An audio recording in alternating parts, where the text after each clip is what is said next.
चिन्ता सन्तानहन्तारो यत्पदाम्बुजरेणवः स्वीयानान्तान् निजाचार्यान् प्रणमामि मुहुर्मुहुः। यदनुग्रहतो जन्तुः सर्वदुःखातिको भवेत् तमहं सर्वदा वन्दे श्रीमद्वल्लभनन्दनम्। अज्ञानतिमिरान्धस्य ज्ञानाञ्जनशलाकया चक्षुरुन्मिलितं येन तस्मै श्रीगुरवे नमः। नमामि हृदये शेषे लीलाक्षीराब्धिशायिनं लक्ष्मीसहस्रलीलाभिः सेव्यमानं कलानिधिं चतुर्भिश्च त्रिभिस्तथा षड्भिर्विराजते योऽसौ पञ्चधारुदये मम પંચદારુદયે મમ. આજે શ્રી વલ્લભના અનુગ્રહથી અને પૂજ્ય દાદાજી તથા પરમ ભગવદ્ય શ્રી નવનીત પ્રિય શાસ્ત્રીજીના આશીર્વાદથી શ્રીમદ ભાગવતના પ્રથમ સ્કંદમાં જે ત્રીજા અધ્યાયનું અવગાહન આપણે કરી રહ્યા છે એ આગળ આપણે જોઈશું. છેલ્લા સત્સંગમાં 25 શ્લોકો સુધી જોયા હતા. પ્રથમ સ્કંદ ત્રીજો અધ્યાય અને 25મો શ્લોક. હવે આજે 26મા શ્લોકથી આપણે આગળ જોઈશું. શ્લોક તમે પણ સાથે બોલી શકો છો. પ્રથમ સ્કંદ ત્રીજો અધ્યાય 26મો શ્લોક. અવતારાય સંખ્યેયા હરે સત્વ નિધેર્દ્વિજા યથા વિદાસિના કુલ્યઃ સરસઃ સ્યુઃ સહસ્રશ. આમાં આપણે છંદી વિચ્છેદ જરા જોઈ લઈએ તો ય સંખ્યેયા એની સંધિ છૂટી પડશે. હિ અસંખ્યેયા. બીજો શબ્દ છે સત્વ નિધેર દ્વિજાહ, એટલે સત્વ નિધેહે દ્વિજાહ. ત્યાર પછી છે યથા વિદાસીનઃ, એટલે યથા અવિદાસીન. આપણે સંધિ છૂટી પાડી. હવે એનો અન્વય આપણે જોઈશું. તો યથા એટલે જેમ, અવિદાસીન જે આપણે સંધિ છૂટી પાડી. અવિદાસીન એટલે અક્ષય અખૂટ. એવા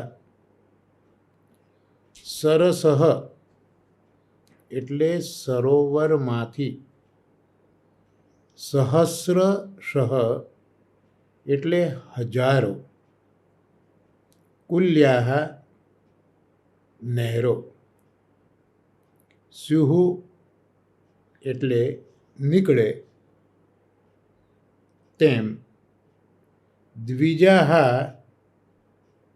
હે દ્વિજો, સંબોધન કર્યું છે. દ્વિજાહ હે દ્વિજો.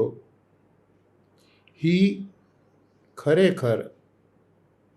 સત્વ નિદેહે, આ હમણાં જે સંધિ છૂટી પાડી, સત્વ નિદેહે સત્વગુણના ભંડાર હરે હે શ્રીહરિના અસંખ્યેયા, સંધિ છૂટી પાડી હતી આપણે, એવા અસંખ્ય અવતારાહ, અવતારો થાય છે.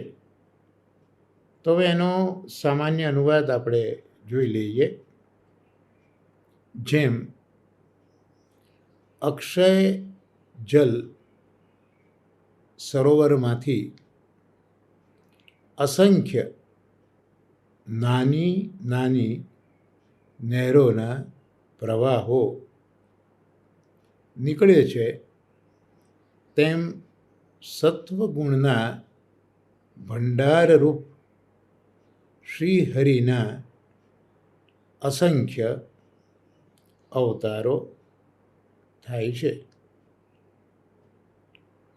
અહીંયા જે કુલ્યાહ શબ્દ છે, એ કુલ્યાહ એટલે નહેરો એવો આપણે અર્થ કર્યો છે. તો આ શબ્દ વાંચીને શ્રી આચાર્ય ચરણોનો જલભેદ ગ્રંથ પણ યાદ આવે. એટલે ત્યાં પણ જે 20 પ્રકારના જલના ભેદ બતાવ્યા છે, એમાં કુલ્યાહ એટલે નહેરોનું જલ પણ એવો ઉલ્લેખ ત્યાં કર્યો છે. અને એ આધારે જે વક્તા છે એ વક્તાની ઓળખ આચાર્ય ચરણોએ આપેલી છે. બીજું કે અહીંયા મૂળ વસ્તુ તો એ છે કે આ અવતારો આપણે જે જોયા, 2 અવતારો સૃષ્ટિ સર્જન પહેલાંના, પુરુષ અવતાર આદિનારાયણ, બીજો અવતાર બ્રહ્માજીનો. અને ત્યાર પછી સૃષ્ટિ સર્જન પછીના જે અવતારો છે, એમાં કુમારોથી શરૂ કરીને થનારો કલ્કી અવતાર, ત્યાં સુધીના બીજા 22 અવતારો, એટલે કુલ 24 અવતારોનું અવગાહન આપણે આ 3જા અધ્યાયમાં આગળ કર્યું. હવે અહીંયા એવું કહેવા માગે છે કે માત્ર આ 24 અવતારો છે એવું નથી. અવતારો આપણે આગળ જોયું કે એક ચોક્કસ કાર્ય માટે, કોઈ એક ચોક્કસ મિશન સાથે એ અવતારો થયા છે. પણ એટલા જ અવતારો નથી, આમ તો શ્રી હરિના અસંખ્ય અવતારો થતા હોય છે. તો એ હરિની ઓળખ આપી કે સત્વગુણના ભંડારરૂપ છે. અલૌકિક સત્વગુણ છે, એના ભંડારરૂપ શ્રી હરિ છે.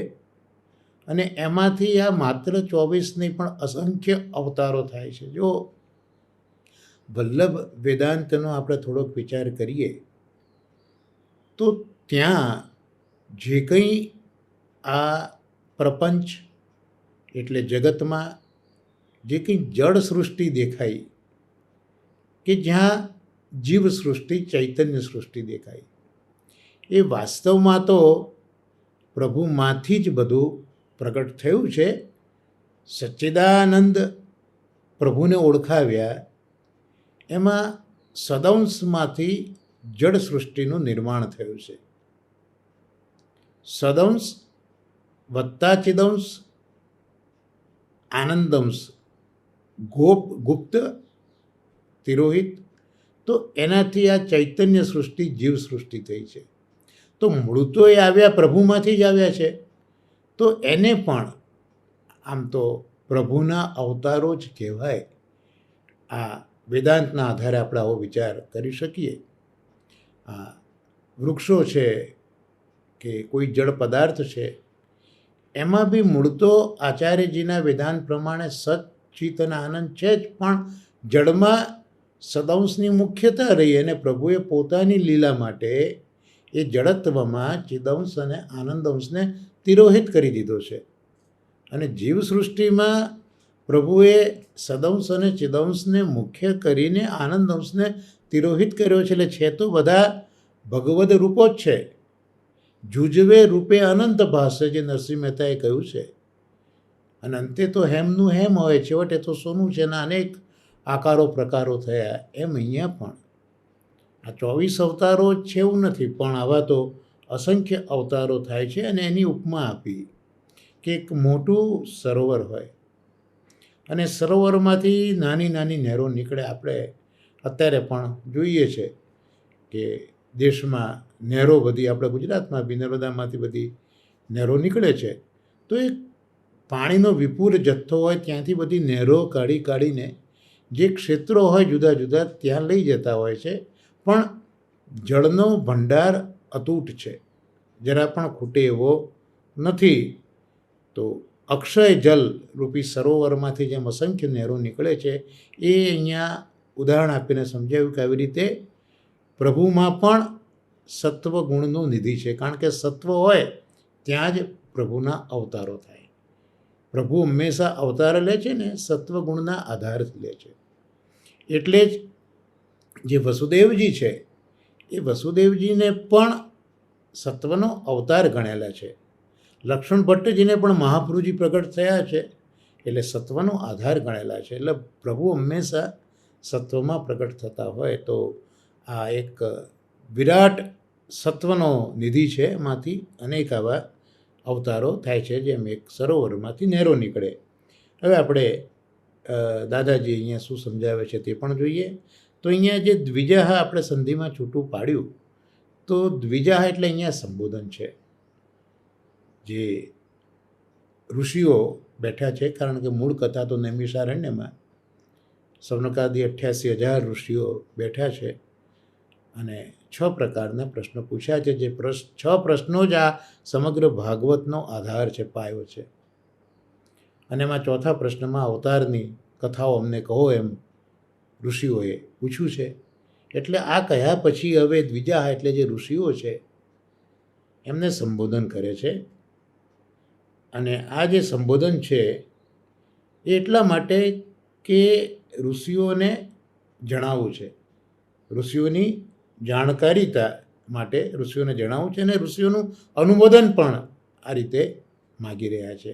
કારણ કે સૂતજી છે એ પૌરાણિક છે અને જે ઋષિઓ છે, દ્વિજો છે, એ બધા વેદના અભ્યાસુઓ છે. એટલે અહીંયા અનુમોદન પણ માગી રહ્યા છે.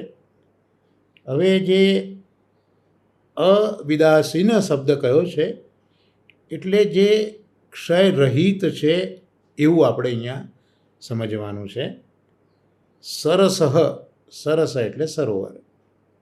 તો સરોવરમાંથી આ અવતાર બતાવ્યા. દાદાજી ખૂબ સુંદર સમજાવે છે કે ભાઈ અખૂટ જે જલ છે એ જોવા જઈએ તો સાગરમાં છે. સરોવર કરતાં પણ સાગરમાં અખૂટ જળ છે. પણ અહીંયા સાગર નહીં કહેતા સરોવરમાંથી અવતાર બતાવ્યા. એનું કારણ એ કહ્યું કે નો ડાઉટ સાગર અગાધ છે, પરંતુ એમાં પ્રવાહ નથી અને બીજું એમાં માધુર્ય પણ નથી. જ્યારે સરસ સરોવર તો શું કહેવાય? સરતી ઇતિ સરહ, જે સરે છે એટલે જ્યાં પ્રવાહ છે. અને વહેતા પ્રવાહની કિંમત આપણા ત્યાં વધારે પડતી ગણવામાં આવતી હોય છે. તો એ સરે છે, એનો પ્રવાહ છે, એ અર્થમાં અહીંયા સર શબ્દને લીધો છે. દાખલા તરીકે માન સરોવર છે. માન સરોવરમાંથી પણ 5 મોટી નદીઓ નીકળે છે અને 5 મુખો માન સરોવરમાં છે. જેણે માન સરોવરની યાત્રા કરી હોય, પ્રભુ કૃપાથી મેં એને વર્ષાએ તો કરી છે. એમાં જુદી જુદી જે નદીઓ છે, બ્રહ્મપુત્રા વગેરે નદીઓના જે મુખ છે એ ત્યાં બતાવેલા છે. તો જેમ માન સરોવર છે એ માન સરોવર ઉત્કૃષ્ટ પ્રદેશમાં છે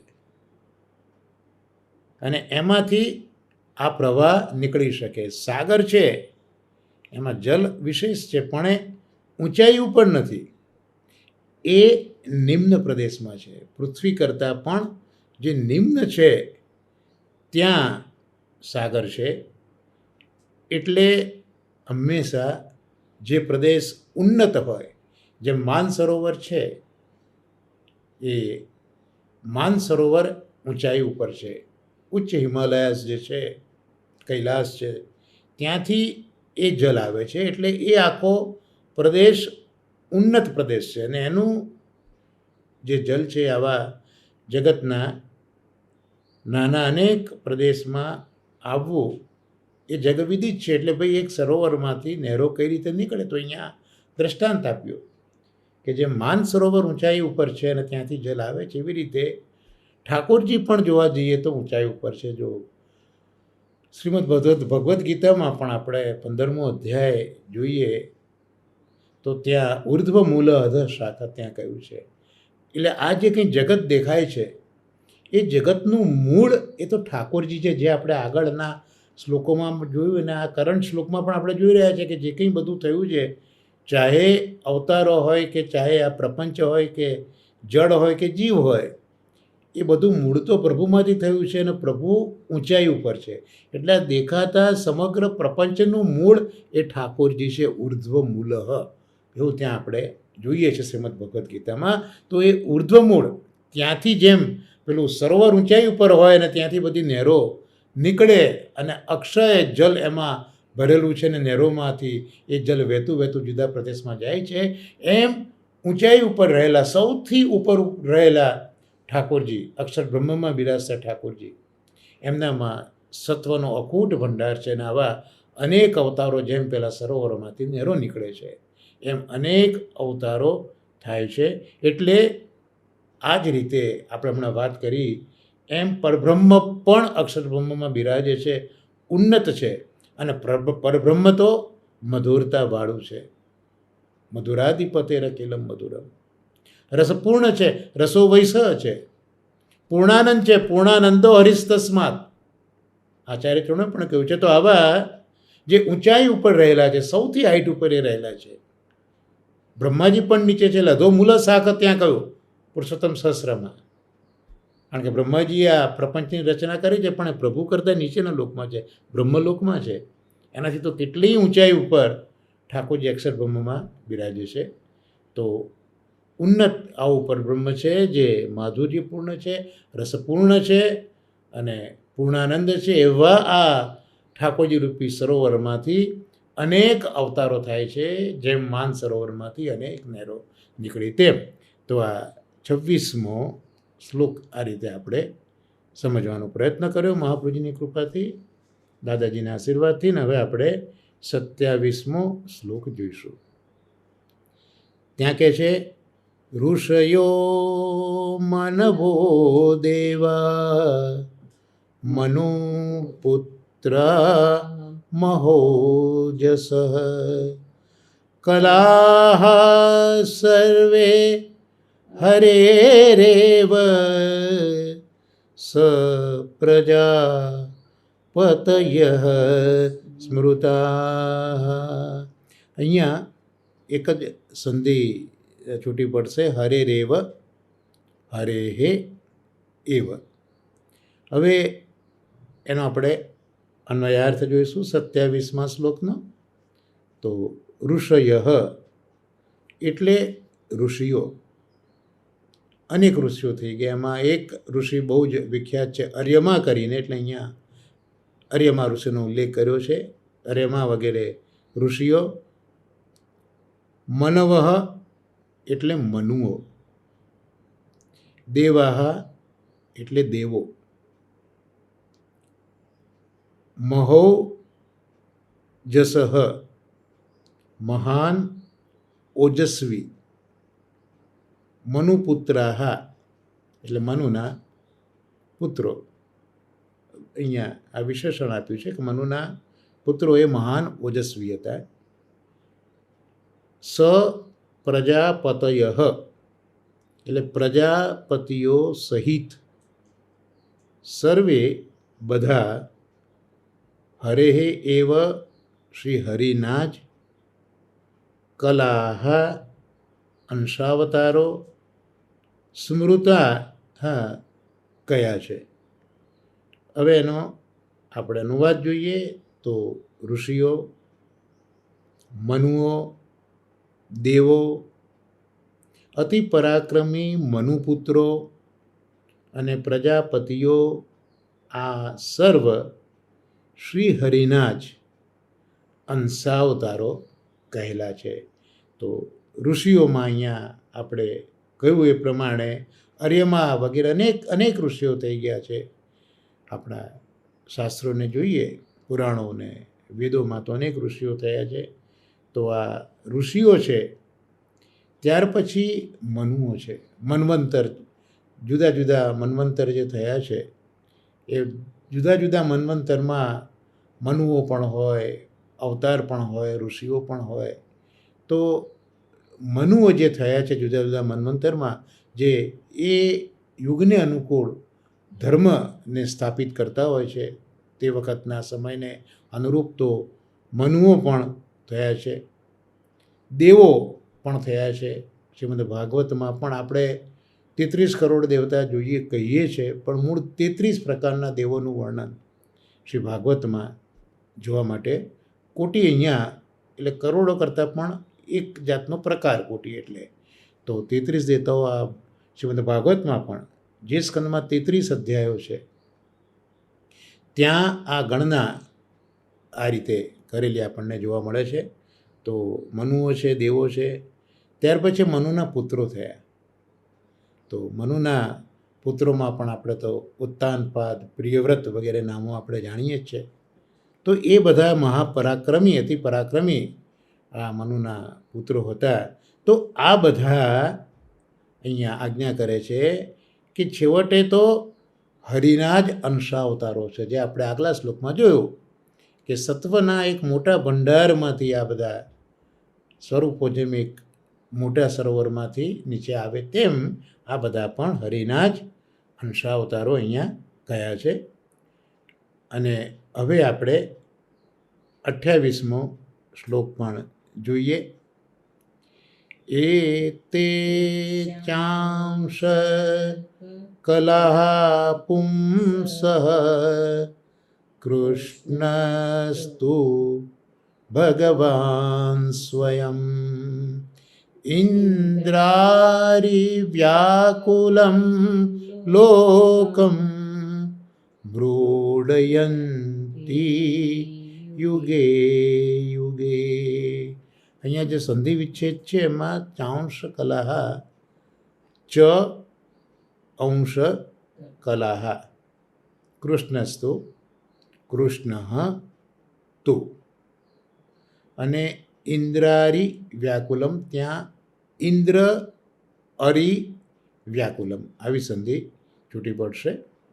હવે એનો અન્વય આપણે 28મા શ્લોકનો જોઈશું. એતે એટલે આ સર્વે, એટલે આ સર્વે એટલે જે કંઈ ગણાયા અત્યાર સુધી તે બધા જ.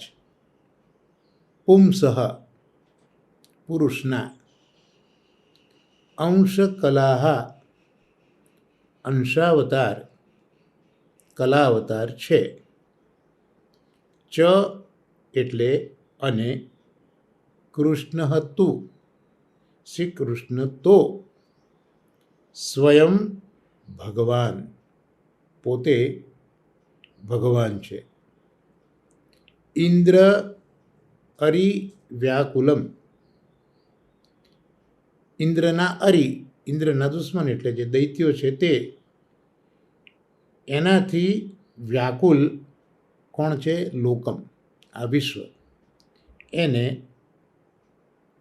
યુગે યુગે, પ્રત્યેક યુગમાં, મૃડયંતી એટલે સુખી કરે છે. તો આપણે આ એનો હવે અનુવાદ આપણે જોઈ લઈએ. તો આ સર્વ તો પુરુષના અંશાવતાર, કલાવતાર છે. જ્યારે શ્રી કૃષ્ણ એ તો સાક્ષાત ભગવાન છે. એ દયાળુ ભગવાન દૈત્યાદિકથી પીડિત વિશ્વને પ્રત્યેક યુગમાં સુખી કરે છે. ભગવદ અવતાર જે થાય છે એનું કારણ શ્રીમદ ભગવદ્ ગીતામાં પણ આપણે જોયું કે યદા યદા હિ ધર્મસ્ય ગ્લાનિર્ભવતિ ભારત અભ્યુત્થાનમ ધર્મસ્ય તદાત્માનમ સૃજામ્યહમ પરિત્રાણાય સાધુનામ વિનાશાય ચ દુષ્કૃતામ ધર્મ સંસ્થાપનાર્થાય સંભવામી યુગે યુગે. તો જ્યારે જ્યારે યદા યદા હિ જ્યારે જ્યારે હિ ચોક્કસ યદા યદા હિ ધર્મસ્ય ગ્લાનિ ધર્મની હાનિ થઈ, ધર્મનો હ્રાસ થયો. યદા યદા હિ ધર્મસ્ય ગ્લાનિર્ભવતિ ભારત, અર્જુનને સંબોધન કરે છે, હે અર્જુન, જ્યારે જ્યારે ધર્મનો હ્રાસ થયો, ધર્મમાં ગ્લાનિ થઈ.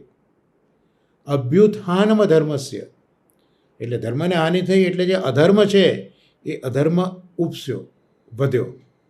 તદાત્માનમ સૃજામ્યહમ, ત્યારે ત્યારે હું પ્રગટ થઉં છું. પ્રગટ થઈને શું કરું છું? પરિત્રાણાય સાધુનામ, જે સાધુ પુરુષો છે, સત્પુરુષો છે, એમની રક્ષા કરવાની. વિનાશાય છે દુષ્કૃતમ, અને આ દુષ્કૃતો એટલે જે અહીંયા શબ્દ આવ્યો ઇન્દ્રારી, અરી એટલે દુશ્મન, ઇન્દ્ર એટલે ઇન્દ્ર રાજા, તો ઇન્દ્ર એ દેવ છે અને એના દુશ્મન દૈત્ય છે, અસુર છે. તો પરિત્રાણાય સાધુનામ વિનાશાય છે દુષ્કૃતમ, તો આ જે ઇન્દ્ર હરી છે, દુષ્કૃત્યો કરનારા છે, દૈત્યો છે, એનો વિનાશ કરવા માટે હું વારંવાર પ્રગટું છું. તો અહીંયા પણ જે શબ્દ જોઈએ મૃડયંતી યુગે યુગે, ત્યાં પણ ગીતામાં એ જ આવ્યું સંભવામી યુગે યુગે. તો યુગે યુગમાં પ્રભુ આવી રીતે જે લોકોને મુશ્કેલી પડે છે, દુઃખી લોકો થયા છે, અને મૃડયંતી, તો એમને સુખી કરવા માટે આ રીતે પ્રભુનો અવતાર થતો હોય છે. પણ અહીંયા સમજવાનું એ છે કે આ બધા જે અવતારો છે એ અવતારો કૃષ્ણમાંથી જ થયા છે, પણ એ અવતારો પૂર્ણ નથી, પૂર્ણત્વ નથી. પણ એ અવતારો ક્યાં તો અંશ છે, ક્યાં અંશાંશ છે, ક્યાં એ કલા છે, ક્યાંય કે મર્યાદા છે, અને ક્યાંક એનું પૂર્ણત્વ છે. તો આ બધા અવતારોમાં જો પૂર્ણત્વ જો કોઈ હોય તો અહીંયા કહ્યું કે કૃષ્ણસ્તુ, કૃષ્ણ જ અહીંયા છે. આ જે શ્લોક આગલા 3જા અધ્યાયમાં આપણે જોયા, જ્યાં અવતારોની ગણના કરાવી, ત્યાં 19મો અને 20મો અવતાર બળદેવ અને કૃષ્ણનો ગણાયો. અને ત્યાં પછી અહીંયા આગળ કહ્યું કે કૃષ્ણસ્તુ ભગવાન સ્વયં, એટલે અગાઉના જે અવતારો છે એ અવતારો તો અંશ કલા વગેરેના જ છે, પણ કૃષ્ણસ્તુ, કૃષ્ણ તો ભગવાન સ્વયં. કૃષ્ણ એ અંશ કે અંશાંશ એ નથી કે આવેશ નથી, પણ એ તો સ્વયં ભગવાન છે. અને એ ભગવાનના જ અંશ અને કલારૂપા બધા અવતારો છે. કારણ કે અત્યારે પણ શ્રી આચાર્ય ચરણોના વેદાંતને આપણે જો વિચારીએ તો પ્રભુ એકલા હતા, એકલા એ રમતા નથી, એટલે એમને બીજા થવાની ઈચ્છા કરી. બીજા થવાની ઈચ્છા કરી એ સાથે એમણે અક્ષર બ્રહ્મ બનાવ્યું. એ અક્ષર બ્રહ્મ એ પોતાનું જ સ્વરૂપ છે, પણ એમાં જે સંપૂર્ણ આનંદ છે એ આનંદને થોડો ઓછો કરી દીધો. અને એ જે અક્ષર બ્રહ્મ થયું, એ અક્ષર બ્રહ્મમાંથી જ સૌથી પહેલાં પુરુષ અવતાર થયો, જેને આદિનારાયણ આપણે કહેવામાં આવે. અને એ આદિનારાયણમાંથી બ્રહ્માજી થયા, અને બ્રહ્માજીએ આ સમગ્ર જગતનું સર્જન કર્યું. અને એ સમગ્ર જગતમાં પ્રભુ પ્રવેશ્યા છે, પ્રભુ એની રક્ષા કરે છે. અનેક હોવા છતાં એક રીતે જે દેખાય છે, અને પ્રભુ જ એ જગતમાં બિરાજીને ભોગ કરે છે. એટલે જે કંઈ જગતમાં દેખાતા તત્વોનું સામર્થ્ય છે એનું કારણ ભગવાનનો પ્રવેશ છે. એટલે પૂર્ણત્વ તો કૃષ્ણનું જ છે. એમાં શ્લોકમાં આપણને બતાવ્યું કે સ્વયં એ કૃષ્ણમાંથી જ આ અક્ષર બ્રહ્મ થઈને આ બધા અવતારો થયા છે. એટલે જ્યારે પ્રલય પણ થાય ત્યારે એ બધા જ અવતારો જે છે એ બધા જ અવતારો બ્રહ્મામાંથી આદિનારાયણમાં અને આદિનારાયણમાંથી અક્ષર બ્રહ્મમાં આ રીતે એ લોકો પ્રવેશ કરતા હોય છે આપણા વેદાંત પ્રમાણે. તો હવે આ 27 ને 28મા શ્લોકમાં દાદાજી શું કહે છે પણ આપણે જોઈ લઈએ કે જે અવતાર છે એ અવતારનું સ્વરૂપ શું છે, એ અવતારની પ્રકૃતિ કેવી છે અને એનું ફળ કેવું છે અવતારનું, એ સમજાવવા માટે આ 27 ને 28 બે શ્લોકો સૂતજીએ કહ્યા છે. જે પૂર્ણત્વમાંથી જે જુદા જુદા પ્રકારો થયા એમાં એક તો આવેશ, દાખલા તરીકે પૃથુ છે એ પૃથુમાં આવેશ છે, નારદજીમાં પણ આવેશ છે. એટલે જે કાર્ય એવું એક હિરોઇક કામ કરવું હોય, અવતાર કાર્ય કરવું હોય ત્યારે પ્રભુ એમાં પ્રવેશ કરે. જેમ પૃથુ રાજાને પૃથ્વીનું દોહન કરવું હતું તો એમાં પ્રભુનું સામર્થ્ય હોય તો જ એ કરી શકે, એટલે પૃથ્વીને ભગવાન પણ કહ્યા ત્યાં આપણે જોઈએ તો. પણ એ જેટલા સમય એ કાર્ય કરવાનું હતું ત્યાં સુધી પૃથુમાં એ ભગવાનની શક્તિ બિરાજી. કાર્ય પૂરું થયું એટલે ત્યાંથી પછી એ જતું રહ્યું. તો આ આવેશ, તો આવી રીતે આ આવેશ કલા. ત્યાર પછી અંશ, દાખલા તરીકે વ્યાસજી છે તો વ્યાસજી એ જ્ઞાન કલાનો અવતાર છે. દત્તાત્રેયજી પણ ત્રીજો અવતાર જે કપિલનો 5મો અવતાર જે કપિલજીનો છે એ કપિલનો પણ જ્ઞાનાવતાર છે, વ્યાસજીનો પણ જ્ઞાનાવતાર છે. પણ વ્યાસજી એ સંપૂર્ણ જ્ઞાન કલાનો અવતાર છે અને કપિલજી એ જ્ઞાનની અંશનો અવતાર છે. તો આ જે જે જ્ઞાનાવતાર છે એ આપણે જોયા. ક્રિયા અવતાર, તો જે નૃસિંહ છે એ ક્રિયા અવતાર છે અને પૂર્ણાવતાર તો કૃષ્ણ જ છે. તો આવા અવતારોના ભેદો શ્રીમદ ભાગવતમાં સમજાયા છે. તો કપિલ વગેરે જ્ઞાનાવતાર છે, વ્યાસજી વગેરે જ્ઞાનાવતાર છે, કુર્મ વગેરે ક્રિયાવતાર છે અને રામ અને કૃષ્ણ એ પૂર્ણાવતાર છે. પરશુરામમાં પણ આવેશ છે, એમણે જે ક્ષત્રિયોનો સંહાર કર્યો 3 વખત એમાં પણ પરશુરામમાં પણ આવેશ છે. જ્યારે ઋષિ, મનુ, વસુ આ બધા કલાવતાર છે. કારણ કે આગલા શ્લોકમાં પણ આપણે જોયું કે ઋષિઓ, મનુઓ એ પણ બધા ઠાકોરજીમાંથી જ પ્રગટ થયા છે. તો એ બધા કલાવતાર છે. વસુ પણ 8 પ્રકારના વસુ છે તો એ પણ કલાવતાર છે. ભીષ્મ પણ વસુ છે, નંદ યશોદા પણ વસુ છે, નંદ બાવા પણ વસુ છે. તો આ રીતે આ બધા જ એ કૃષ્ણના કલાવતાર છે. મત્સ્ય એને અંશાવતાર ગણાયો. નૃસિંહમાં ક્રિયાશક્તિ છે પણ એ સ્ફૂર્તિ એમાં છે કે આવ્યા, કામ કરીને તરત એ પોતે વિદ્યુત વેગે વિદાય થયા. તો અહીંયા આ જુદા જુદા જ્ઞાનના અવતારો, ક્રિયાના અવતારો, પૂર્ણાવતારો, અંશ, આવેશ, કલા, આ જુદા જુદા પ્રકારો દાદાજી અહીંયા આ 27 અને 28 આ 2 શ્લોકના સમન્વયમાં આપણે સમજાવ્યા. હવે 29મો શ્લોક આપણે જોઈશું. જન્મ ગુહ્યમ ભગવતો ય એતત પ્રયતઃ શુચિ સાયં પ્રાતર્ગુણં ભક્ત્યા દુઃખગ્રામા દ્વિમુચ્યતે. અહીંયા સંધિ જોઈશું તો પ્રાતર્ગુણન ભક્ત્યા એટલે પ્રાતઃ ગૃણન ભક્ત્યા આ સંધિ છૂટી પડશે અને દુઃખ ગ્રામાદ વિમુચ્યતે એટલે દુઃખ ગ્રામાત વિમુચ્યતે. આ અહીંયા 2 સંધિ આપણે જોઈશું. હવે એનો અન્વય આપણે જોઈએ તો અન્વયમાં ત્યાં સમજાયું છે કે યહ એટલે જે કોઈ, પ્રયતઃ એટલે પ્રયત્ન કરનારો, પ્રયત્નશીલ, શુચિ એટલે પવિત્ર, સાયં એટલે સાંજે, પ્રાતઃ એટલે પ્રાતઃકાળમાં, એતત એટલે આ, ભગવતઃ ભગવાનના, ગુહ્યમ ગુપ્ત, જન્મ જન્મને, ભક્ત્યા ભક્તિ ભાવથી, ગૃણન ગ્રહણ કરે,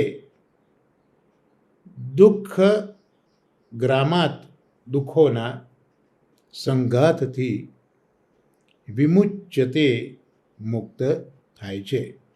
હવે એનો અનુવાદ જોઈએ તો જે કોઈ પ્રયત્નશીલ અને પવિત્ર એવો પુરુષ ભગવાનના આ રહસ્યમય જન્મ પ્રસંગને સાયંકાલે કે પ્રાતઃકાળે ભક્તિપૂર્વક ગ્રહણ કરે તે દુઃખોના સમૂહમાંથી મુક્ત થાય છે.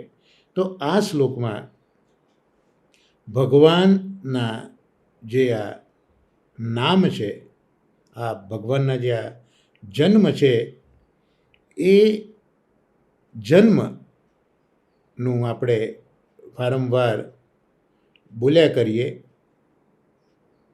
સતત બોલીએ તો આપણા દુઃખોનો સમૂહ એ દૂર થાય છે. ભગવદ સ્વરૂપ, ભગવદ નામ, ભગવદ ગુણ અને ભગવદ લીલા, આ ચારે ચાર વસ્તુઓ સમાન જ છે. આચાર્ય ચરણોએ પણ પોતાના શુદ્ધાદ્વૈત વેદાંતમાં એટલે શાસ્ત્રાર્થ પ્રકરણમાં પણ રૂપ નામ વિભેદેન જગત ક્રીડતી યો યતઃ, આ ભગવાન આ જગતમાં રૂપ અને નામ એ બે પ્રકારે વિલસે છે, પણ એ તત્વતઃ તો એક જ છે. રૂપ નામ અલગ નથી, એક જ તત્વ રૂપથી અને એ જ તત્વ નામથી. એટલે જ્યારે ભગવાનના અવતારોનું આપણે ચિંતન કરીએ પણ એમાં વસ્તુ મૂકી કે પવિત્ર હોવું જરૂરી છે અને બીજું પ્રયત્ન કરવો બહુ જરૂરી છે. આપણે ત્યાં દેશી ભાષામાં પણ ચોખ્ખી વાત કરી છે કે સિદ્ધિ તેને જય વરે જે પરસેવે નાય. એટલે કોઈ પણ કાર્યમાં પ્રયત્નશીલ રહેવું એ તો બહુ જરૂરી છે, પણ સાથે સાથે પવિત્ર હોવું પણ ખૂબ જરૂરી છે. જેમ મહાત્મા ગાંધીએ પણ કહ્યું હતું કે સાધન અને સાધ્ય એ બંને શુદ્ધ જોઈએ, તો જ કોઈ કાર્ય આપણને સાંગોપાંગ સફળતા અને ફલાત્મક જેવી બનતી હોય છે.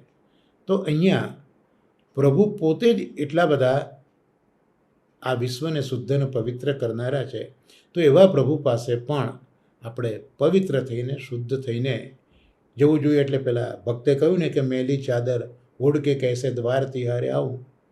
તો જન્મ મળ્યા પછી આપણી જે પરિસ્થિતિ છે એમાં પવિત્રતા આપણે ખોઈ બેસીએ છીએ, પણ પ્રભુના નામને આપણે યાદ કરીએ, પ્રભુના અવતારોનું આપણે સ્મરણ કરીએ, કારણ કે એ પ્રભુનો અવતાર જેવો આપણે સ્મરીએ એ સાથે ભગવાનનું સ્વરૂપ ઊભું થઈ જાય, અને ભગવાનનું સ્વરૂપ ઊભું થતાની સાથે પ્રભુએ જે અવતારમાં કાર્ય કર્યું તે ઊભું થઈ જાય, અને કાર્ય તો લીલા છે તો લીલા પણ ઊભી થઈ જાય, અને ભગવાનનો ગુણ સ્વભાવ આવો છે એ ઊભું થઈ જાય.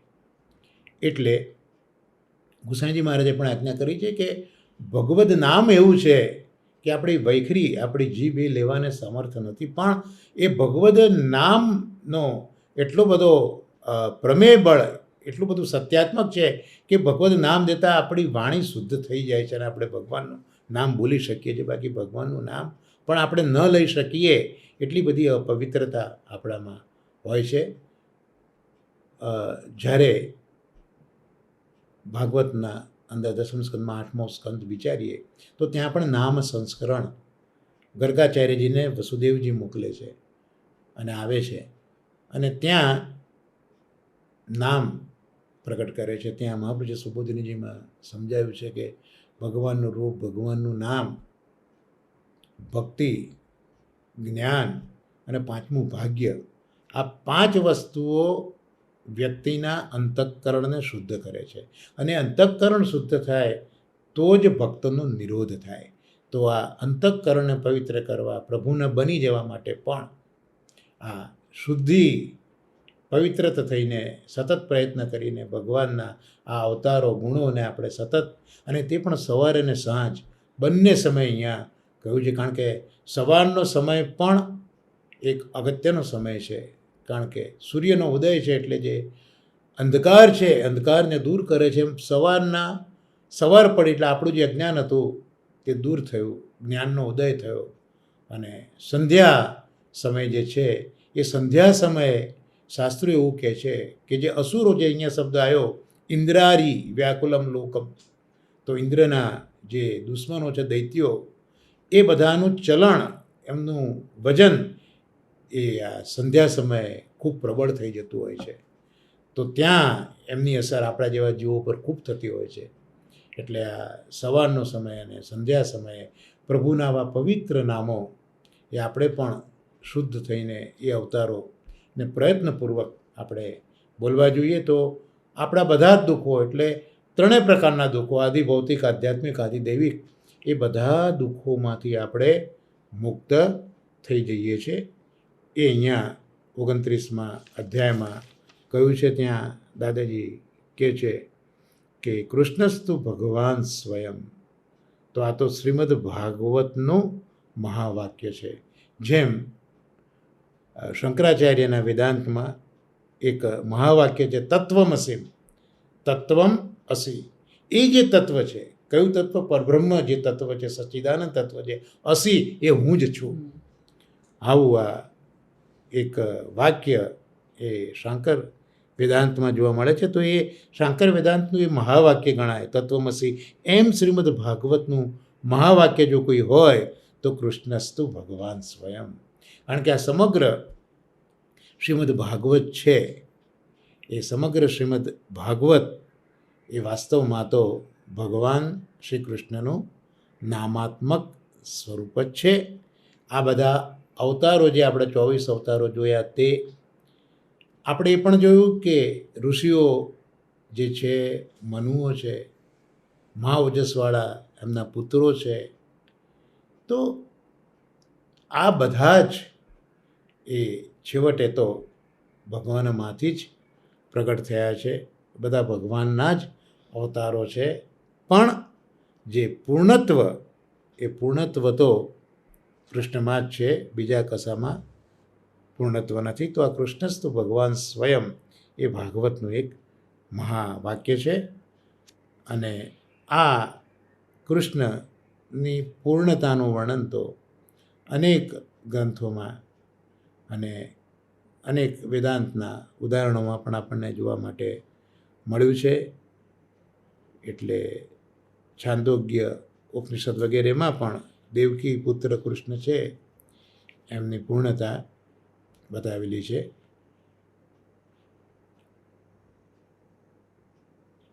એ જ રીતે આ પ્રમાણ બીજું દાદાજીએ મૂક્યું છે કે ગોપાલ તાપીની ઉપનિષદ, એમાં પણ શ્રી કૃષ્ણનો જ નિર્દેશ કર્યો છે. કારણ કે કૃષ્ણ શબ્દને ત્યાં છૂટો પાડીને સમજાયો. કૃષ્ણ કૃષ વત્તા ન, તો કૃષ એ સત્તાવાચક છે અને અણ એ નિવૃત્તિવાચક, એટલે કે આનંદવાચક છે. તો જે સદાનંદ છે એનું નામ કૃષ્ણ છે. આજ ગોપાલ તાપીની ઉપનિષદમાં વ્યાખ્યા કરી કે કૃષિર્ભુવાચક શબ્દ અણશ્ચ નિવૃત્તિવાચક તયોરેક્યમ પરબ્રહ્મ કૃષ્ણ ઇત્યભિધીયતે. તો આ ગોપાલ તાપીની ઉપનિષદમાં પણ આ કૃષ્ણમાં સદા આનંદ છે, એટલે પૂર્ણતા બતાવી છે. એટલે અહીંયા શ્રીમદ ભાગવતમાં જે કૃષ્ણને પૂર્ણ કયા છે એના પ્રમાણો દાદાજી અહીંયા મૂક્યા છે. ત્યાર પછી આપણે જોયું કે પ્રયત્ન કરવો જોઈએ. તો પ્રયત્ન એટલે કેવો પ્રયત્ન? તો પ્રયતઃ શબ્દ પ્રયત્નશીલ માટે અહીંયા દાદાજીએ બહુ સ્પેસિફિક શબ્દ મૂક્યો છે, જીતેન્દ્રિય. સામાન્ય પ્રયત્ન કરનારોને પણ જીતેન્દ્રિય, જેને પોતાની ઇન્દ્રિયો ઉપર વિજય મેળવ્યો છે એવો પુરુષ પ્રયત્ન કરે. આમ સામાન્ય અર્થો પ્રયત્ન કરનારો થાય, પણ આ શ્લોકના અનુસંધાનમાં જે જીતેન્દ્રિય છે, જેને ઇન્દ્રિયો ઉપર વિજય મેળવ્યો છે. આચાર્ય ચરણોએ પણ જ્યારે નિબંધમાં આજ્ઞા કરી કે ધર્માચરણમ શક્ત્યા વિધર્માચ નિવર્તનમ ઇન્દ્રિયસ્વ વિનિગ્રહ, આ 3 વસ્તુઓ તમારે છોડવી ના જોઈએ. ત્યાં ઇન્દ્રિયો રૂપી અશ્વનો જે નિગ્રહ કરે છે, એને પોતાના કંટ્રોલમાં રાખે છે, તો આવા લોકોને જીતેન્દ્રિય કહેવાય. તો અહીંયા કહે છે કે જીતેન્દ્ર પ્રયત્ન એટલે કેવળ પ્રયત્ન કરનારો નહીં, જે કેવળ પ્રયત્ન કરે છે એવો નહીં, સતત પ્રયત્ન કરે છે એવો પણ નહીં,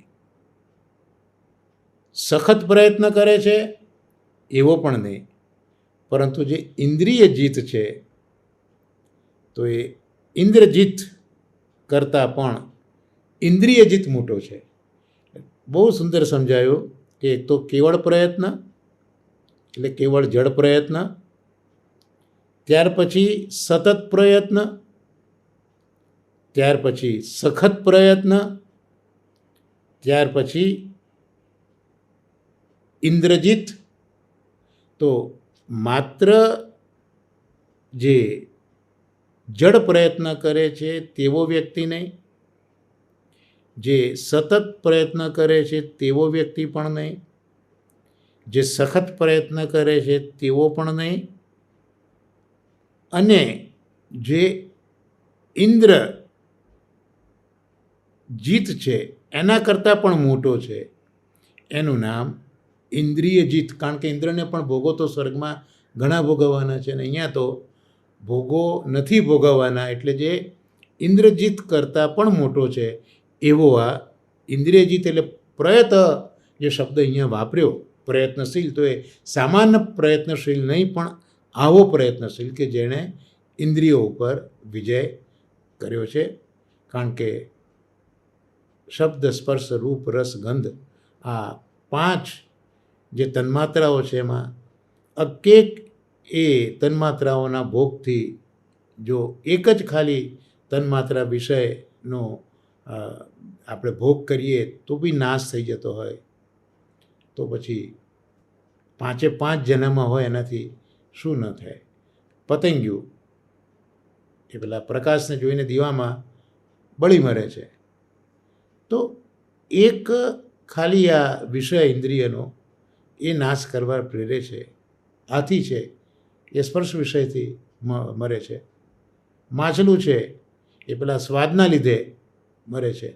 તો આવો અકેક વિષય, જો અકેક જણને પેલી હરણી છે એ અવાજ સાંભળીને મરે છે, તો આવી રીતે શાસ્ત્રોએ કહ્યું કે આ અકેક વિષય જો ઇન્દ્રિયોનો એ નાશ કરવા સમર્થ છે વ્યક્તિને, તો 5 ભેગા થાય તો શું ન થાય. એટલે અહીંયા ઇન્દ્રિય જીતને ઇન્દ્ર કરતાં પણ મોટો, ઇન્દ્રના કરતાં પણ મોટો કયો છે. અને શુચિહી કહ્યું, પવિત્ર એટલે શુદ્ધ ભાવના, એટલે ભાવના વ્યક્તિની શુદ્ધ હોવી જોઈએ. જે આપણે ગાંધીજીને પણ યાદ કર્યા કે જ્યાં સાધન અને સાધ્ય બંને શુદ્ધ હોવા જોઈએ. તો આ શુદ્ધતા એ તો હૃદયનો ગુણ છે, પવિત્રતા અંતઃકરણનો ગુણ છે. અને જો આ રીતે આપણે કરીએ તો નિશ્ચિતપણે આપણે આ જે દુઃખોનો સમૂહ છે એમાં બચીએ. તો એ દુઃખોનો સમૂહ એ અહીંયા બતાવ્યો કે આ જે દુઃખ છે, ગ્રામ એટલે સમૂહ, તો એક સમૂહમાં શું શું આવે, માણસ દુઃખી કેમ થાય, એ દાદાજીએ ખૂબ સુંદર સમજાવ્યું છે. કે એક તો દુરાગ્રહ અને બીજો અનિગ્રહ. આ દુઃખના કારણ છે. આપણા જીવનમાં જે દુઃખોનો સમૂહ આવે છે ને, એના મૂળમાં અન્વેષણ દાદાજીએ કર્યું છે કે એક તો દુરાગ્રહ અને બીજું અનિગ્રહ. નિગ્રહ કરવો એટલે કંટ્રોલ કરવો, એ આપણે કરી શકતા નથી. એ નિગ્રહ કરવા માટે પ્રગ્રહ, લગામ જોઈએ. એ લગામ બુદ્ધિની હોય તો જ આ અનિગ્રહ એ દૂર થાય. એટલે આ જે અનિગ્રહ, આપણે નિગ્રહ કંટ્રોલ નથી કરી શકતા, અને દુરાગ્રહ, હઠ આપણી, એ બધાથી આપણને હઠાવે છે. દુરાગ્રહ, ખોટો આગ્રહ, તો આ દુઃખના કારણો છે.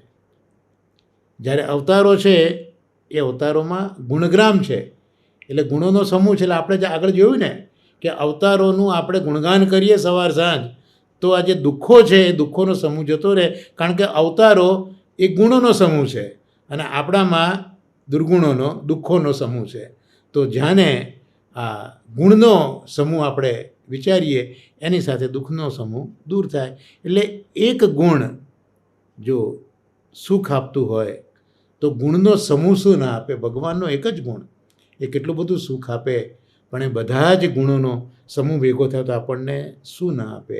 એટલે જ જે ગુણગ્રામ છે એ દુઃખોનો સમૂહ છે, દુઃખગ્રામ છે, એમાંથી આપણને મુક્ત કરે છે. અને સાયંકાલ, પ્રાતઃકાલ સજ્જને સૌના અને શ્રીહરિના ગુણોની માળા ફેરવવી, બ્રહ્મચર્ય, સંયમ, સેવા વગેરે એક એક અવતારમાંથી એક એક ગુણ લઈ અને ગુણમાળા ફેરવવી જોઈએ. દાખલા તરીકે જે સનતકુમાર છે તો સનતકુમારમાં બ્રહ્મચર્ય છે, તો એ સંયમ છે. તો એનો વિચાર કરીને આપણે એ અવતારનો જે આ ગુણ છે એ ગુણોનું સ્મરણ કરીને આપણે આ 24 અવતારના એક ગુણોને આપણે યાદ કરતા જઈએ તો આ એક ગુણ જો અસંખ્ય સુખ આપણને આપતું હોય તો આ જે 24 ગુણો છે, 24 અવતારોના એક ગુણોનો સમૂહ એ આપણા બધા જ જે દુઃખો છે એ દુઃખોના સમૂહને દૂર કરે. તો આ રીતે દાદાજીએ ખૂબ સુંદર રીતે આપણને સમજાવ્યું છે. તો આ જે 5 શ્લોકો આપણે જોયા એમાં બ્રહ્મનું સ્થૂળ રૂપ, સૂક્ષ્મ સ્વરૂપ, આ બધો વિચાર અહીંયા કરેલો છે. તો આજનો આપણો આજે શ્રીમદ ભાગવતનો 5 શ્લોકોનો સત્સંગ છે 26 થી 30 એ અહીંયા આપણે 26 થી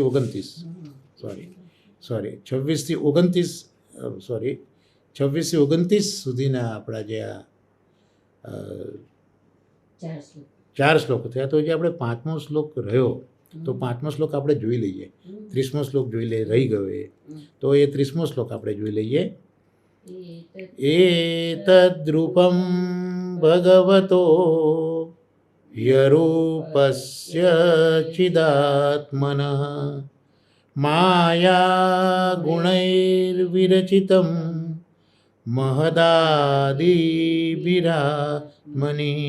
ત્યાં આપણે સંધિ વિચ્છેદ જોઈશું. તો એતદ રૂપમ, એતત અને રૂપમ, માયા ગુણૈર વિરચિતમ, માયા ગુણૈ વિરચિતમ, અને ય રૂપસ્ય, હિ અરૂપસ્ય, અને મહદાદિ ભીરાત્મનિ, મહદાદિ ભી આત્મનિ. હવે એનો અન્વય જોઈએ તો હિ એટલે નિશ્ચિત. હંમેશા હિ શબ્દ, વૈ, આ બધા સંસ્કૃતમાં અક્ષરો નિશ્ચયાત્મક હોય, નિશ્ચિત. એતત એટલે આ એટલે શું? તો આ બ્રહ્માંડ.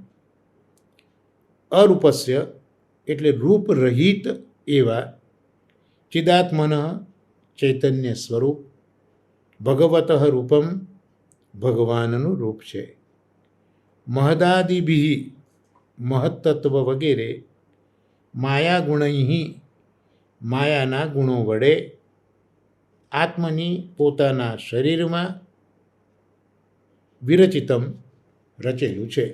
એનો અનુવાદ જોઈએ તો લૌકિક રૂપ વિનાના અને ચૈતન્ય માત્ર સ્વરૂપવાળા ભગવાનનું આ બ્રહ્માંડાત્મક જે રૂપ છે તે તો માયાના મહદ, અહંકાર વગેરે ગુણોથી પોતાનામાં જ રચેલું છે. જે આપણે શરૂઆતમાં આ શ્લોકોની શરૂઆતમાં જોયું કે પ્રભુએ એક હતા, અનેક થયા, અને એ સમગ્ર વિશ્વ રચાયા પછી પણ પ્રભુએ જ એમાં પ્રવેશ કર્યો છે. અનેક રૂપે હોવા છતાં પ્રભુ એક જ સ્વરૂપે દેખાય છે અને ભોગ કરે છે, એની રક્ષા પણ કરે છે, સામર્થ્ય આપે છે દરેક તત્વોને.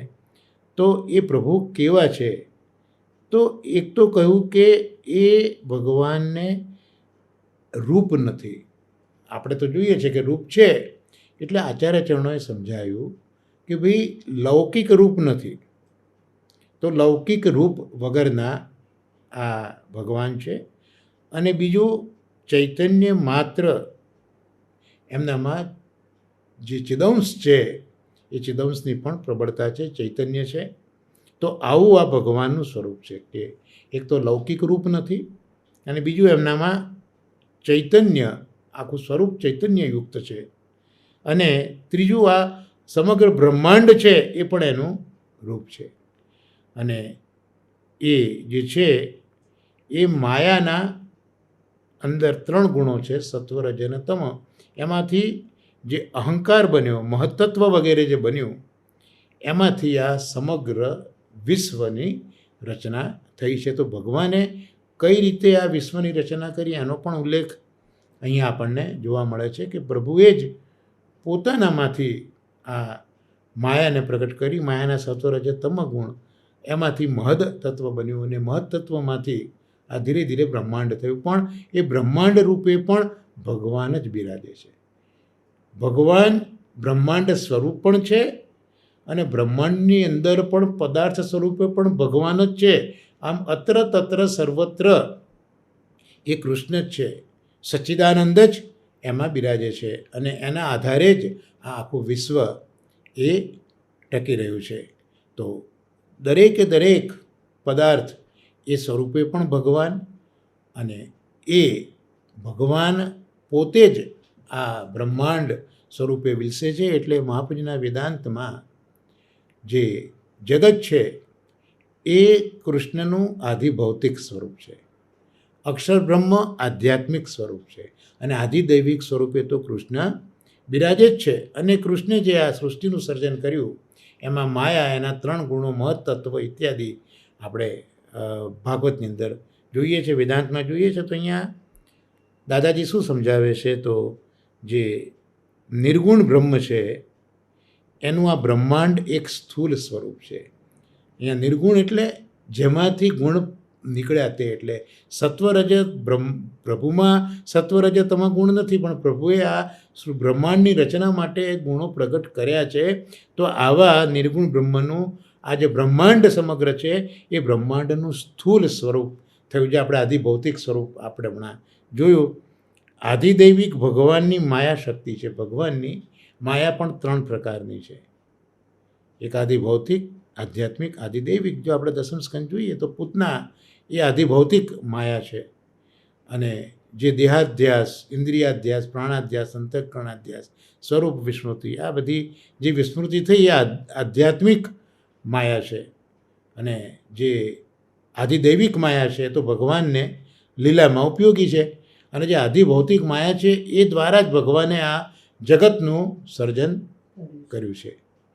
તો આ માયા એ ભગવાનની, આધિદૈવિક ભગવાનની માયા એ શક્તિ છે. એના 3 ગુણો છે, સત્વ રજ તમ, અને એ ગુણોમાંથી મહત્તત્વ વગેરે થયું છે. અને એ તત્વોએ પોતાના શરીરમાં જ ભગવાનનું બ્રહ્માંડ નામનું શરીર બનાવ્યું. એટલે ભગવાન અંદર પણ છે અને ભગવાન બહાર પણ છે. તો આ મહત્તત્વમાંથી જે સમગ્ર બ્રહ્માંડ બન્યું છે એ આપણને ભાગવત શીખવે છે. અને અહીંયા સમજાયું કે એક લોખંડનો ગોળો છે, એ લોખંડનો ગોળો આપણે તપાવીએ તો એમાં અગ્નિ દેખાય છે. એટલે લોખંડની અંદર જે અગ્નિ છે એ અગ્નિના સંપર્કમાં આવતા એ અગ્નિ એનામાં પ્રજ્વલિત થયો. તો તપાવેલા લોખંડના ગોળામાં અગ્નિની માફક બ્રહ્માંડ વિગ્રહમાં ભગવાન પણ રહેલા છે.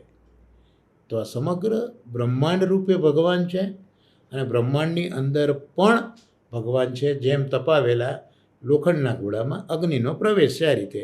તો બ્રહ્માંડ એ ભગવાનનું સ્વરૂપ છે. આવું સમજીને એના તરફ નીતિ, આદર અને સેવાની ભાવના રાખવી, આનું નામ બ્રહ્મજ્ઞાન કહેવાય. સર્વમ ખલુ ઇદમ બ્રહ્મ.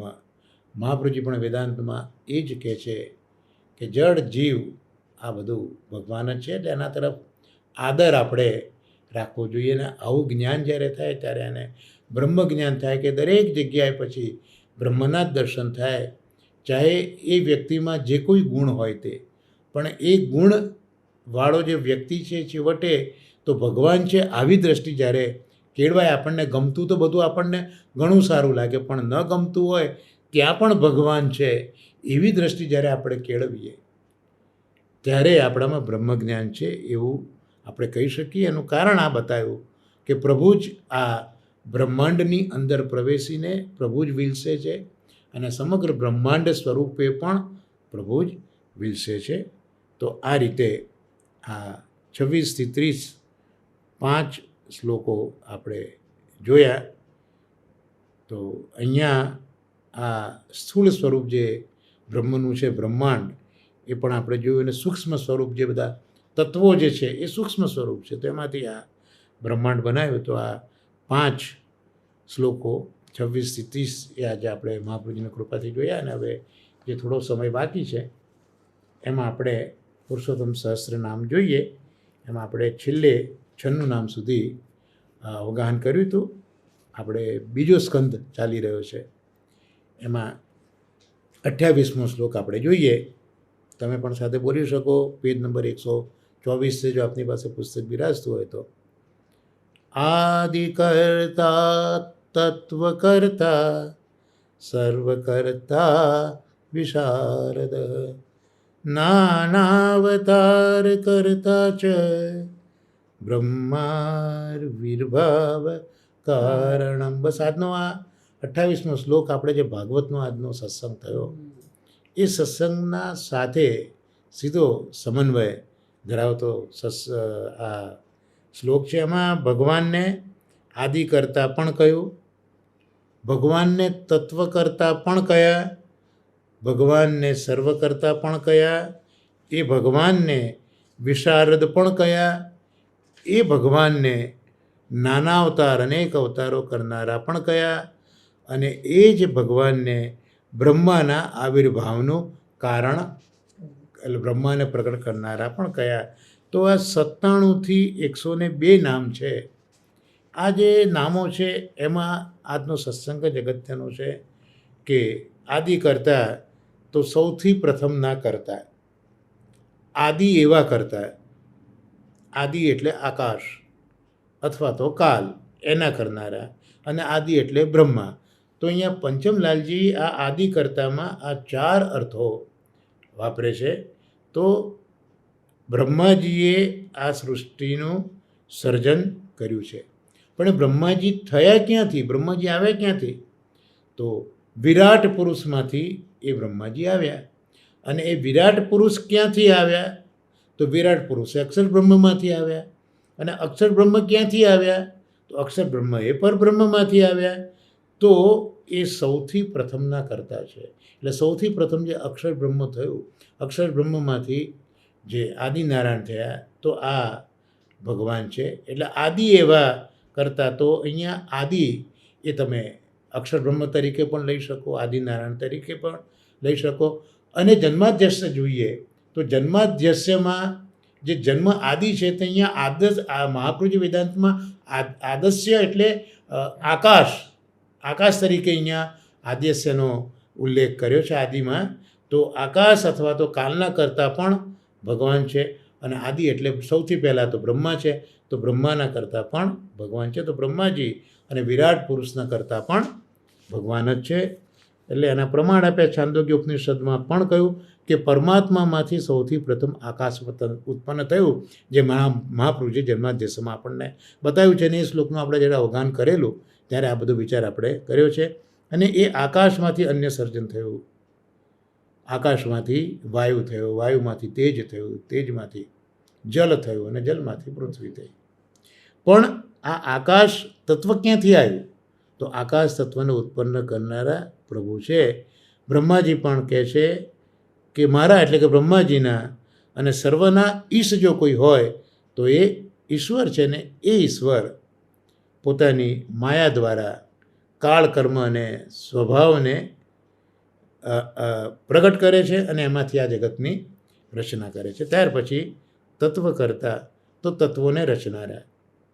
તો આપણે હમણાં જ જોયું કે ભગવાને પ્રકૃતિમાંથી સત્વ રજ તમ બનાવ્યા. એ તત્વોમાંથી તત્વ થયું. અને સત્વરજ તમાના પણ ક્ષોભ થવાથી, સ્ફોટ થવાથી જુદા જુદા તત્વો જે છે તે બન્યા છે. આમાં જુદા જુદા અવતારોએ જુદા જુદા જગ્યાએ અવતારોની સંખ્યા નો ડાઉટ જુદી જુદી આપી છે. એટલે કપિલદેવજીએ 24 તત્વો કયા છે, જ્યારે 11મા સ્કંદમાં 28 તત્વોનો નિર્દેશ છે. તો કેટલાક જે ઋષિઓ છે એ પોતાની સ્મૃતિઓમાં 7 તત્વ, 8 તત્વ, 11 તત્વ, 15 તત્વ, 17 તત્વ સ્વીકારે છે.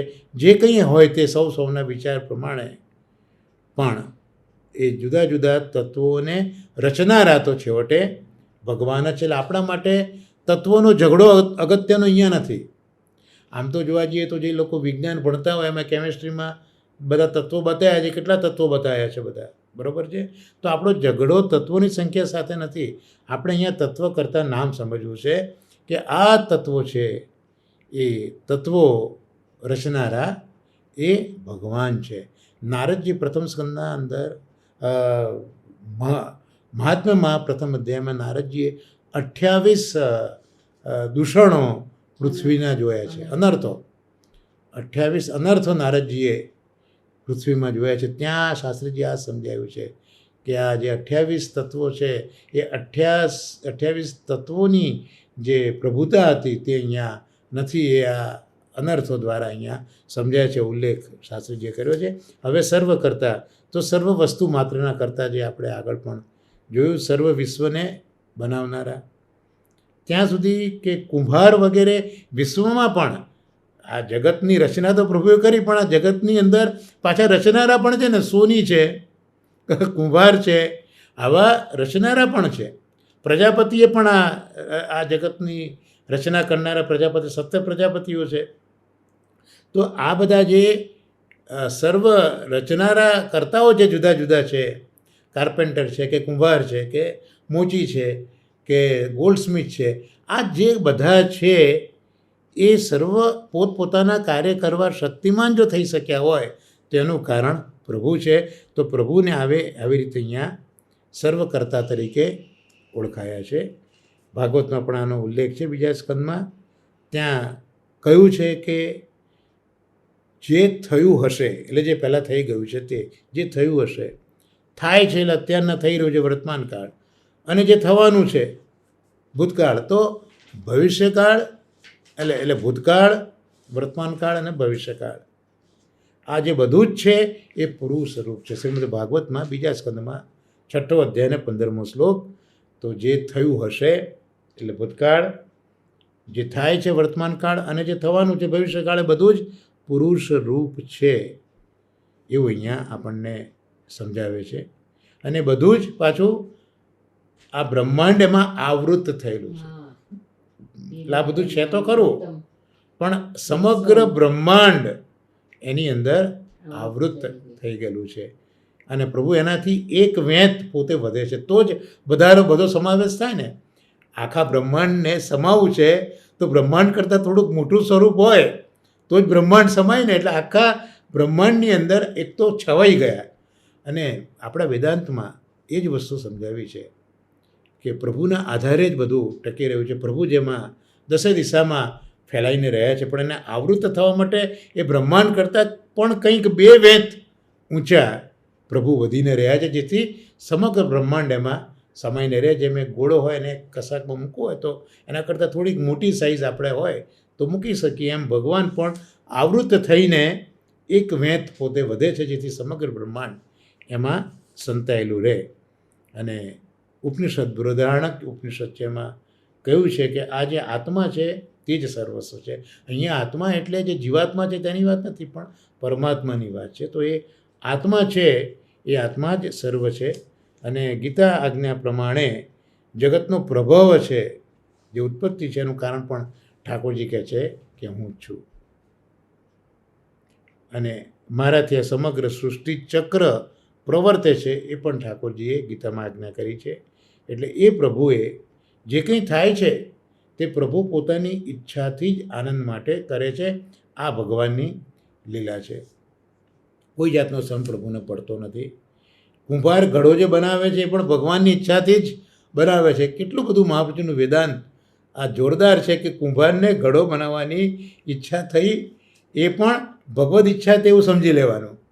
અને બ્રહ્મા વિષ્ણુ શંકર એ પણ ભગવાનની આજ્ઞાને વશ થઈને ભગવાનની શક્તિથી જ કાર્ય કરતા હોય છે. તો આમ સર્વ કરતા એટલે બ્રહ્માએ ભલે જગતને રચ્યું, વિષ્ણુ ભલે આ જગતનું પાલન કરે છે અને શંકર ભલે એનો લય કરે છે. બ્રહ્મા રજોગુણ દ્વારા, વિષ્ણુ સત્વગુણ દ્વારા અને મહાદેવ છે એ તમોગુણ દ્વારા. પણ આ શક્તિઓ અને શક્તિનો ઉપયોગ કરનારા બધા જ છેવટે તો ભગવાનની શક્તિથી જ કાર્ય કરી શકે છે. એમનામાં જે કાર્ય કરવાની ક્ષમતા છે એ ભગવાનથી છે. ત્યાર પછી કહ્યું વિશારદ, તો આવા ભગવાન નિપુણ ના હોય, નિપુણતા હોય તો જ આ બધું કરી શકે, એટલે ભગવાનને અતિ નિપુણ કયા, ચતુરા એક અર્થ કયો. બીજું કહ્યું કે જેમની વાણી ઉત્તમ છે એવા ભગવાન, અને શરદના પૂર્ણચંદ્રને પણ લજ્જિત કરે. તો 3 અર્થો અહીંયા શ્રી પંચમલાલજીએ પ્રગટ કર્યા છે.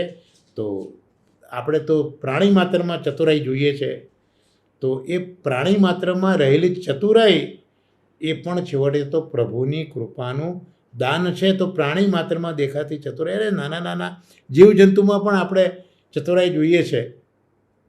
તરત એને ખ્યાલ આવી જતો હોય છે કે આ સામેની વ્યક્તિ શું મારા તરફ કરવા જઈ રહી છે. એક સૂક્ષ્મ પ્રાણીમાં પણ આટલો બધો ભાવ જોવા મળે છે. તો એ જે ચતુરાઈ છે એનું દાન તો પ્રભુએ કર્યું. પ્રભુમાં કેટલી બધી ચતુરાઈ હોય, ચતુર શિરોમણી હોય છે. આપણા ગુસાઈજી પણ ચતુર શિરોમણી છે.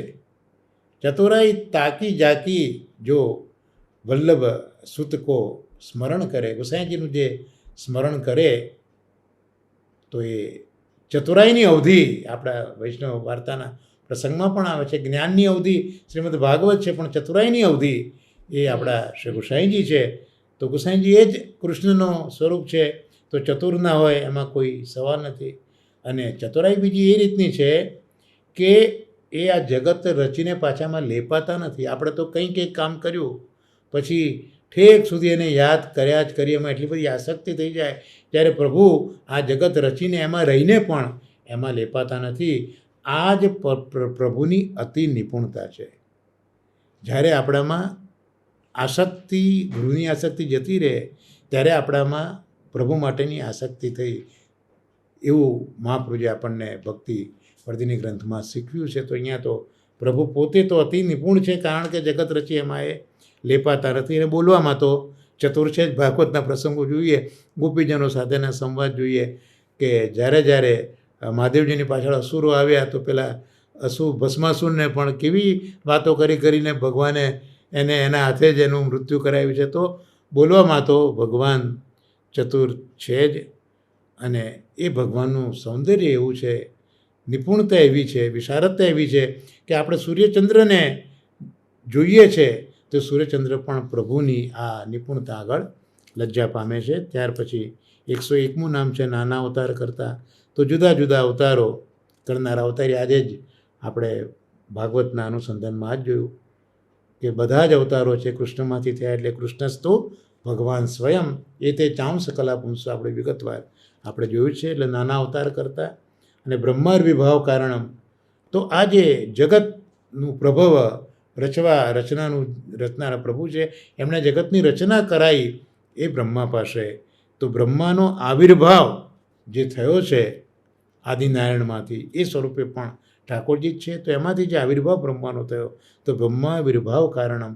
તો બ્રહ્માના આવિર્ભાવનું કારણ પણ આ ભગવાન છે. અને બીજું એ જ્યારે બ્રહ્માએ ખૂબ તપ કર્યું ત્યારે ભગવાન એમની આગળ પ્રગટ થયા. તો આ રીતે બીજો અર્થ કર્યો કે બ્રહ્માને દર્શન આપવા માટે જેનું પ્રાગટ્ય છે. કારણ કે બ્રહ્માજી પ્રગટ થયા એવા પ્રભુના દર્શન નથી થયા. તપ તપ તપ એમ 3 વખત શબ્દ અને બ્રહ્માએ હજારો વર્ષ સુધી તપ કર્યું છે, ત્યારે એમને આ પ્રભુના દર્શન થયા છે. તો આવી રીતે બ્રહ્માને દર્શન આપવા જેનું પ્રાગટ્ય છે એવા ભગવાન. આમ આ બ્રહ્મા વિર્ભાવ કારણમ. તો આપણે આજે 197થી 102 નામ સુધી 28મો શ્લોક એ કૃષ્ણના કૃપાથી, મહાપ્રભુના અનુગ્રહથી આપણે જોયો. તો આજનો સત્સંગ આપણે સાથે શ્લોક બોલી અને આ સત્સંગને વિરામ આપીએ.